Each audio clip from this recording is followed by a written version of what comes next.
If you want to permanently delete your Revolut account, follow these steps to ensure a smooth process. Make sure you have settled any outstanding transactions before proceeding. Step 1. Open the Revolut app. Launch the Revolut app on your mobile device. Ensure you are logged into the account you wish to delete. Step 2. Access account settings. Navigate to the account settings by tapping on your profile icon or the Mo tab at the bottom right corner of the app. Look for the account or profile section. Step 3. Find the delete account option.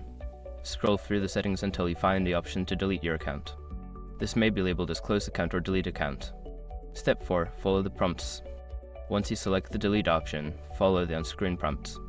You may be asked to confirm your decision and provide a reason for leaving. Step 5. Confirm deletion. After completing the prompts, confirm your choice to delete the account. You should receive a notification or email confirming that your account has been permanently deleted. Make sure to double-check that you have downloaded any necessary transaction history or data before you delete your account, as this action cannot be undone.